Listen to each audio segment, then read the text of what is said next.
Tonight I hope to inform you about e-bikes to increase your general knowledge so that you can make an informed decision if an e-bike is for you, your friends or your family. We will talk about the many types and some of the factors to be considered regarding e-bikes. Further, if you do become involved in an e-bike, how to look after and protect it. I will also demonstrate a little innovation regarding e-bikes and hopefully satisfy any curiosity. We will talk amongst other things about why to use an e-bike. For example, do you have steep inclines to navigate? Would you like to ride the hills? Some of the more interesting rides in the hills, and if you're an athlete or you have an e-bike, they're not a problem. Or perhaps your riding friends or partner is quicker than you. You may have a long road to navigate.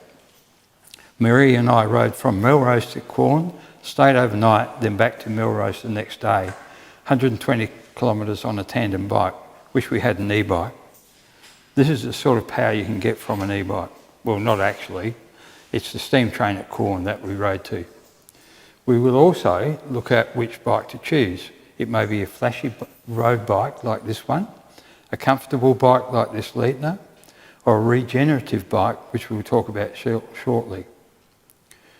E-bikes are attractive to thieves for a number of reasons.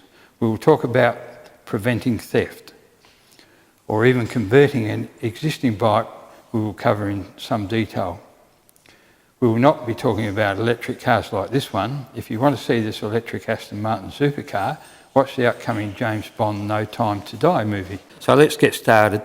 I'll break this presentation down into definition of e-bikes, what it can be and what it can't be. You'll need some information about converting or buying if you're contemplating that. We'll look at the pros and cons to help with the decision. We'll talk about bike security, and I'll show you a conversion example with hands-on, which may help you decide if an e-bike is for you. Then we'll have time for questions and coffee and biscuits. My background is that I've been riding most of my life. I worked in the city for many years and rode to work every day. I know there were days when Marie would ring me up and say, I'm in town, I can pick you up. And I would often say to her, no, I haven't got time to go in a car, I'll get on my bike, because it was so much quicker. We live at Mitcham, and I had a bike lane, clear way in the mornings and afternoon to ride to and from work. And so it made a very quick manoeuvre. I currently ride twice a week and do about 100k with younger riders than me, which is part of the reason why I have an electric bike. I did have trouble keeping up with them, particularly going up the hills. So I converted this bike to electric assist in March this year, and I've used it to ride over 1,500 kilometres. I actually looked on Sunday when we went for a ride down to Hallett Cove. I'm nearly up to 2,000 kilometres, which we'll be proud of when I turn that over. So for a reasonably small outlay, you too can become lean, green and an e-bike reader and be part of the solution to public transport and congestion. One of the first patents for an electric bike was granted in 1895 to Mr. Bolton. This, however, was not an e-bike, but an electric bike. In 1897, Jose Libby was granted a patent for a true e-bike, which is this one here. It's interesting that in 1897, they were still battling between direct current and alternating current. Fortunately for us, alternating current won, and so we don't have to have a generating plant within our neighbourhood, which we would have had for DC. But nonetheless, Libby patented this e-bike, pedal assist, which is important. Fortunately, this battery that he drew, we've now been able to reduce the size of those batteries.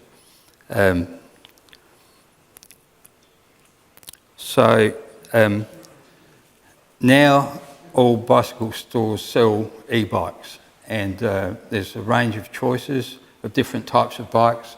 This one's a mountain bike with the big tyres, and the frame has the battery built in there. This one is more of a tourer bike, but you see again the frame is different to a standard bike. The gap between this riser and the back wheel is greater to allow the battery to go in there. This one's a fancy road bike where they somewhat conceal the battery and make it a bit harder to know these electric bike. And of course they also do the fold-up bikes are available as well. So, prices start from under $2,000 and go up to over $7,000. Now, cyclists who ride at 30 kilometres an hour will not get assistance from an e-bike at that speed. In South Australia, the power must cut out by 25 kilometres per hour, and the maximum power for an approved bike is 250 watts. That's 250 watts in the motor. The pedals must be the primary source of power, and the maximum speed in South Australia, if you comply with the law, is 6 kilometres per hour without pedalling. So they're a lot different to a little scooter or an full electric bike. But for full details to confirm this information, search for power-assisted bicycles at sa.gov.au. You can find that mountain bikes will exceed those regulations, but they're not to be ridden on the roads. So, how can we keep up with my fast partner when the e-bike only assists to 25 kilometres an hour and adds about 8 kilograms to a standard bike in weight? Generally, 30k riders are happy to drop to 25, and when you get that amazing speed going up the hill, they may not be so happy when you go past them. E-bikes are predicted to outsell cars in Europe in the not too distant future. From sales of 500,000 bikes in 2009 to nearly 3 million sales in 2018. That's throughout Europe. Over 1 million bikes were sold in Germany alone during the first half of 2019, and that was roughly equal to the entire 2018 sales. So in 1 year, they doubled the sales in Germany. These bikes are parked at Groningen, the capital city of the Groningen province in the Netherlands. In places such as Copenhagen, which is the little one up here somewhere, up there, in Denmark, 56% of people commute on a bike. However, Australia is much more spread out, particularly in comparison, and also much warmer, and that generally stops people from riding push bikes. The e-bike, to a large extent, may overcome that problem. Roads aren't getting any larger, but urban populations are growing every day, as we know. There simply isn't more room for cars in our cities. A large shift towards e-bikes is a solution to a crowded road, not to mention the incredible environmental benefit we stand to reap. So the easy way to become an e-bike rider is to purchase a ready-made bike, such as this one here. Of course, the disadvantage is the price. However, that particular one is off eBay and retails for $12.95. And two of our friends have that particular bike and very happy with them. Converting is obviously cheaper, $739, which is what I paid for mine. And I'll talk a little bit more later about that conversion. Many designs of e-bikes are available with various functions and care requirements. I suggest you talk to people at a bicycle shop to see what would suit you, and be careful about buying online. You don't want to end up with a child's bike that looked great when you looked at it on the computer. To regenerate, this is a question often asked, to regenerate electricity under braking or going down hills. It is rare on electric bikes. the idea is that the motor then becomes a generator and feeds back into the battery. The bottom line is that it increases your efficiency by about 10%.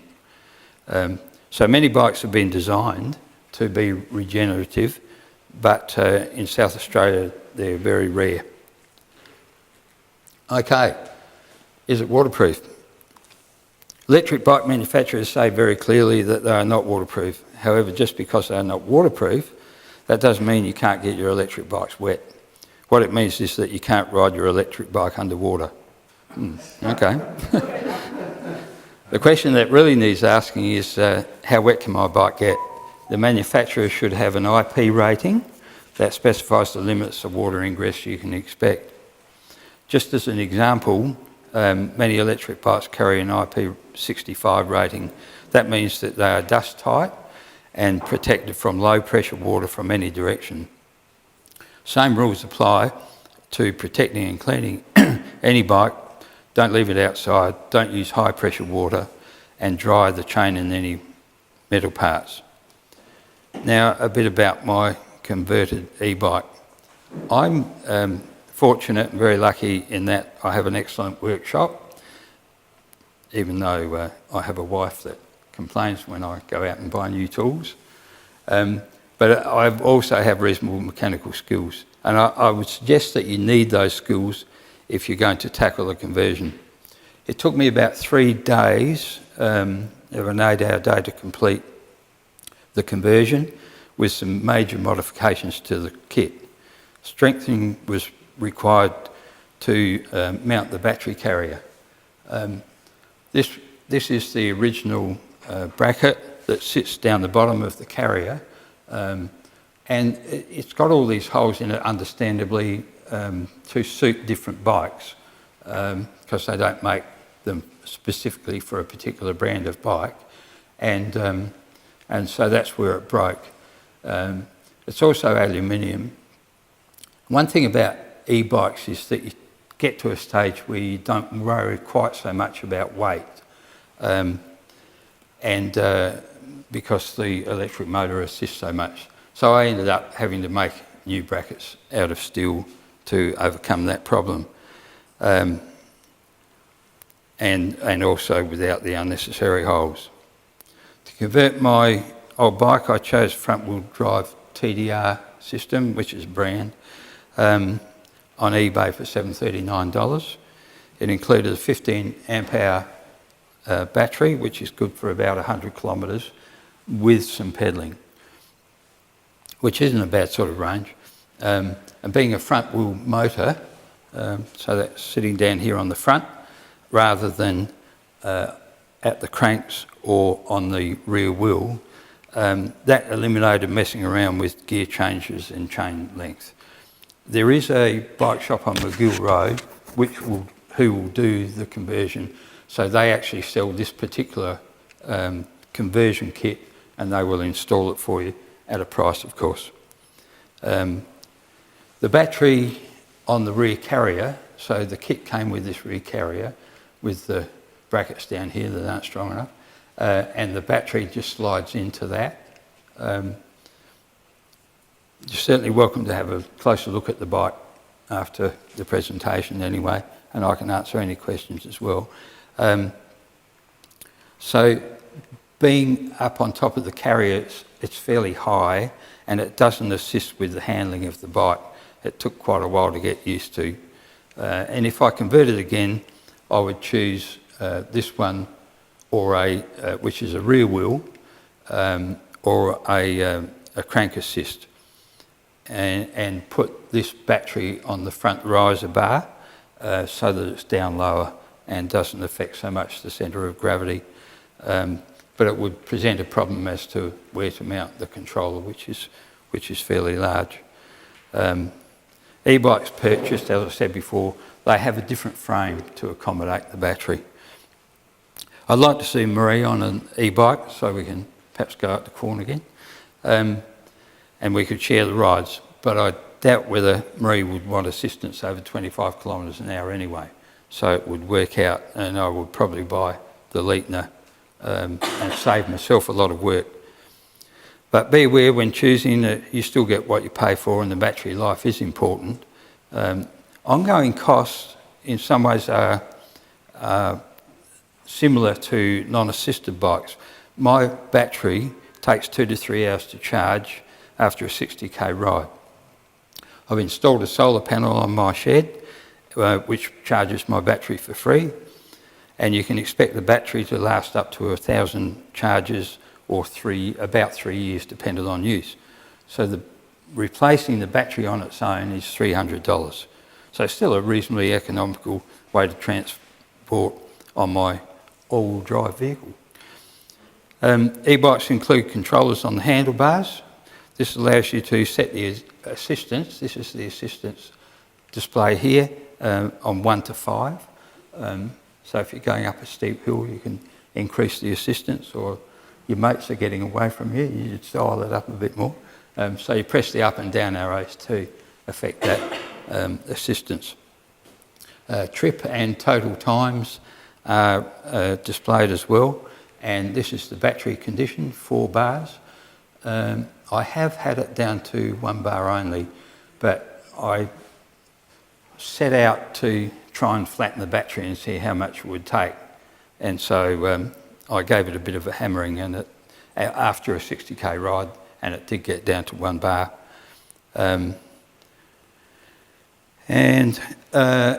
This one also, controller can turn on and off my lights,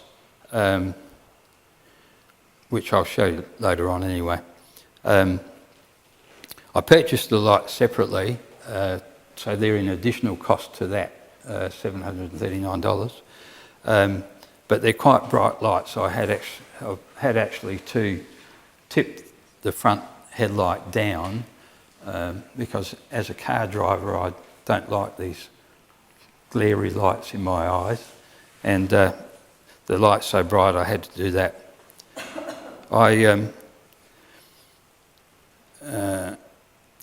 What else have I got here? I do use my bike often, as we replace one car through bicycle use. So when I go shopping on my bike, for example at J-Car, Clovelly Park, I need to secure it.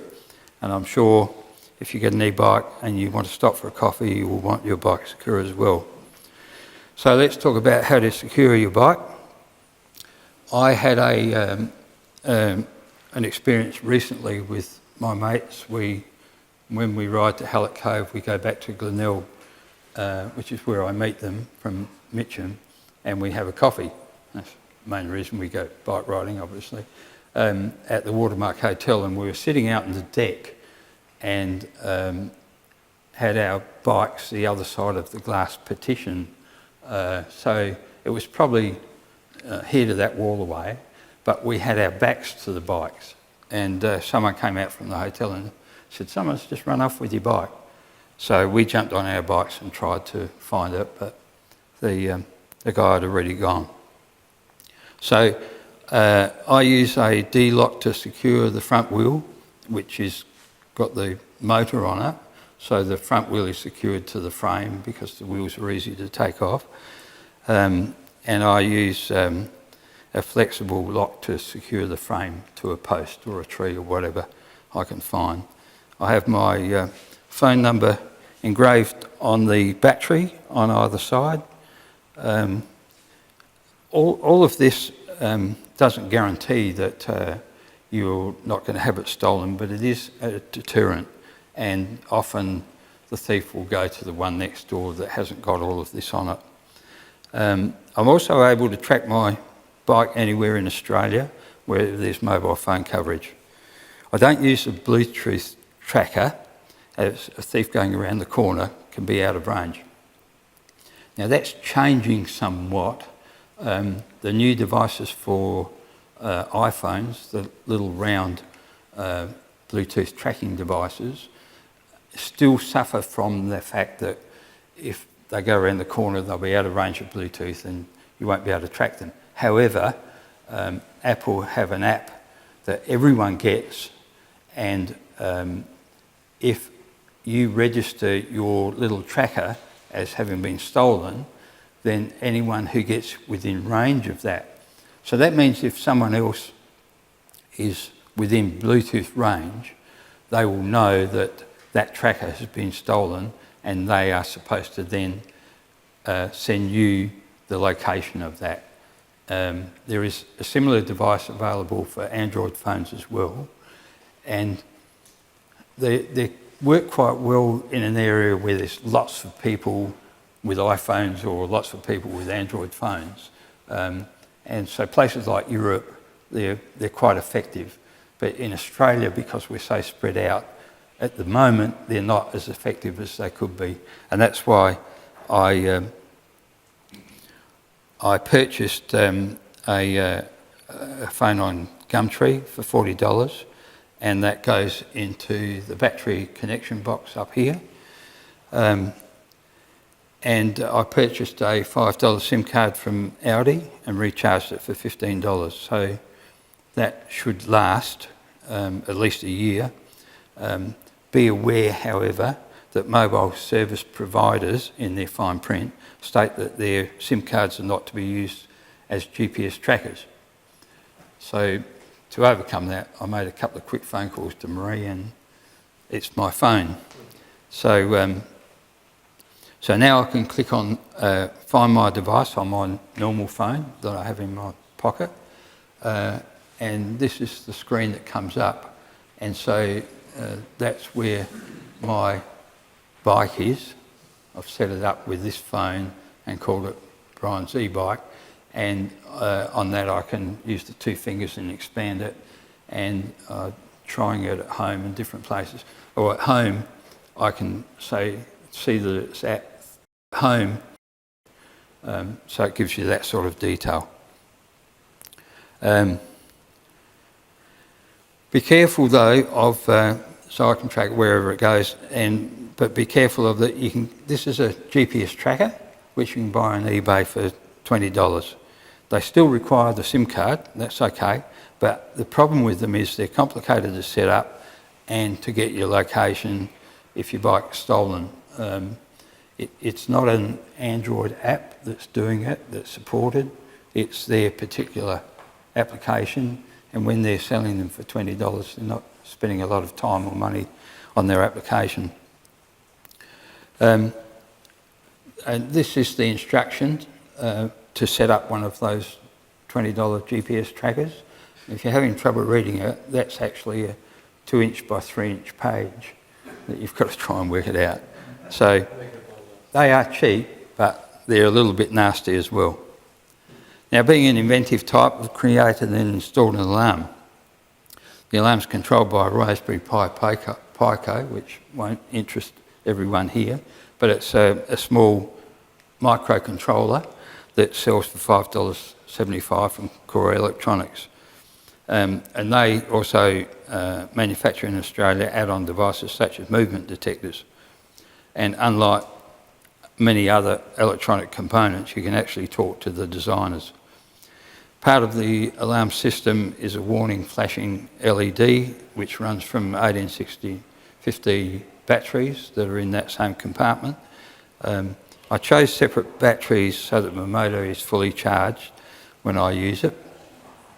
And the warning is mounted on the handlebar, and it just gives a little flash every second or so as a warning and a possible deterrent from anyone pinching it. And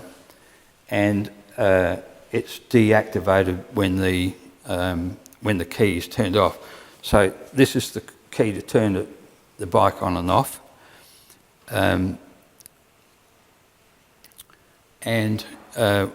That then deactivates one of these relays and turns the alarm off. It also drives a pin through the frame so that you can't just drag the battery out, because they are removable, making it difficult to steal it. The motion detector triggers the alarm and LED and sirens here. I'll give it a bit of a movement later on and demonstrate that. That's the motion sensor, again manufactured by Core Electronics. who I don't have any financial connections to, but I was getting an error in my Python code that I wrote that runs that alarm on that little microcontroller, and the people at Core Electronics added a try command to my code, and that overcame the problem the problem that I was having. You can't get that sort of service from overseas manufacturers or eBay, so I was quite pleased with what I could get from them. When this alarm system's tested and perfected, I'll make a production one for my caravan. So from an idea, I'm going to a prototype and market test at a price I can supply it to, then manufacture and sales, and then what inventiveness is about, perhaps. This will be my money tree. So, that's it. I hope I've achieved my aim and you've become more informed about e-bikes. And I hope I've also demonstrated that as a nearly 74-year-old, you're never too old to do this, and especially with that electric assist, I can keep up with the younger guys. So you can email me at, on the next screen it shows it, at Brian@ScreenPegs. That's another story, and this is my free advertising, you see. I make these peg heads and put a screw through them and sell them on eBay, and that's my website. So anyway, you can email me on there, and I'm happy to answer any questions and help anyone that does decide on converting. I also have over here a pannier bag that slides onto the frame at the back here, and because I use it a lot, and including for shopping, it has these drop-down bags on the side, so I can carry a fair bit on there, and I don't have to worry about the weight, which, you know, replacing those brackets that broke with steel brackets is adding weight, and the alarm's adding weight to it and all the rest of it, but it's not really an issue like it is when you're providing all the power from your pedals yourself. So thank you for listening, and by all means come and have a look.